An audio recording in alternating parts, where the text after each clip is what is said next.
Der Fasnachtsbrunnen ist in der Kindheit so ein bisschen das erste Weg, das mich ans Thema Kunst angeführt hat, weil er zugänglich ist, weil er auch aus Kinderaugen kann beurteilt, betrachtet werden und jeder sieht dort drinnen etwas. Wir haben in der Primarschule aussuchen, von welcher Basler Sehenswürdigkeit wir uns für das Jahresfoto fotografieren lassen. Und ich musste dann nicht lange überlegen. Bei mir war es der Tägeli-Brunnen und das Foto erinnert mich immer wieder an diesen Moment.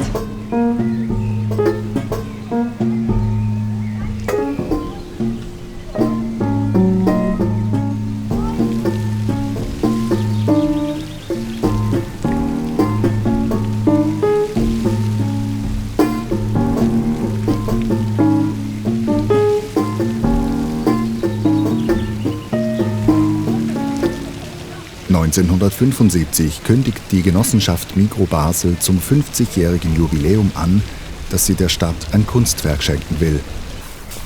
Einen Fasnachtsbrunnen. Schnell ist klar, dass der Auftrag an Jean Tinguely vergeben wird.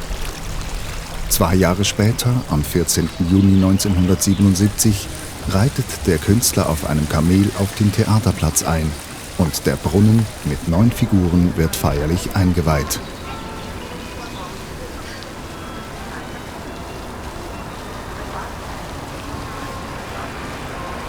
Der Platz und insbesondere auch der Brunnen ist ein Treffpunkt für uns touristisch, weil alle Touren von Basel Tourismus auch hier auf diesem Platz anfangen. Der Brunnen steht hier auch an einem ganz speziellen Ort, vis-à-vis von der Kunsthalle, vom Schweizerischen Architekturmuseum, vor dem Theater und gegenüber vom Stadtcasino. Ich habe 2 Lieblingsfiguren. Auf der einen Seite ist das der Sauser, weil er so verspielt, dynamisch ist, auf alle Seiten spritzt. Auf der anderen Seite, so ein bisschen als Gegensatz, ist es Fontänen im Zentrum, weil sie strukturiert ist, den Takt angibt und einfach wunderschön aussieht. Der Brunnen steht genau dort, wo die alte Bühne damals vom ursprünglichen Theater hier gestanden ist. Und die Figuren erinnern an Schauspielerinnen, Tänzer und Sängerinnen, die damals auftreten sind auf dieser Bühne. 1875 wird das neobarocke Stadttheater eröffnet. Es steht gleich neben der Kunsthalle und dem Musiksaal. Alle 3 Kulturhäuser am Steinenberg stammen vom Architekten Johann Jakob Stielin. Das Theater wird 1904 durch einen Brand zerstört und wieder neu aufgebaut. In den 50er Jahren entstehen erste Pläne zur Öffnung des Areals zwischen Elisabethen- und Theaterstraße, zwischen Steinen und Klosterberg. 1973 wird das neue, moderne Stadttheater nebenan nach den Entwürfen der Architekten Schwarz, Gutmann und Glohr fertiggestellt. Doch Uneinigkeiten über die staatlichen Subventionen verzögern die Eröffnung. Der geplante Abriss stößt auf Widerstand, eine Umnutzung des alten Theaters wird gefordert. Am 6. August 1975 wird frühmorgens der Altbau gesprengt.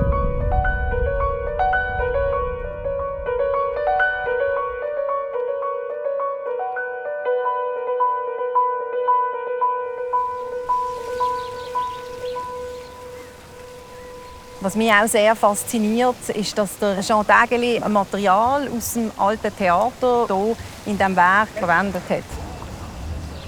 Tatsächlich stammt der Theaterkopf von der Fassade des abgerissenen Stadttheaters. Er wurde für den Brunnen in glasfaserverstärktem Kunststoff nachgebildet. Der Theaterkopf schaut auffällig in Richtung Theaterneubau und lacht Tränen. 1983 ergänzt Tinguely den Brunnen mit einer 10. Figur, der Querpfiffer.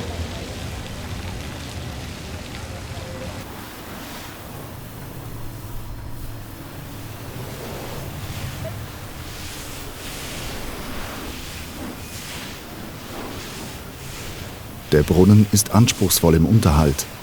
Das Becken muss regelmäßig gereinigt werden. Anfänglich mussten die Figuren wiederholt von Kalkablagerungen befreit werden, erinnert sich Paul Walder, der vor 50 Jahren mit Tinguely am Brunnen gearbeitet hat und noch heute jede Schraube kennt. Unterdessen sei das Wasser kalkfrei. Ist ein Motor defekt, betritt der Techniker die Bühne. Für eine Schulklasse zückt Paul Walder sein liebstes Requisit, den kaputten Schirm von Jean Tinguely. Ja, wenn man den aufgemacht hat, hat es hier nicht mehr gehabt. Also ist er gegangen und hat hier oben drauf eine Rädchen gemacht, hier unten eine Schlaufe gemacht und dann hat er die Schlaufe eingehabt und so hat er durch die Stadt laufen. Und der Schirm hat wieder voll funktioniert. Obwohl er kaputt ist, hat er ihn nicht vorgeschossen. Das war der Jean Tinguely.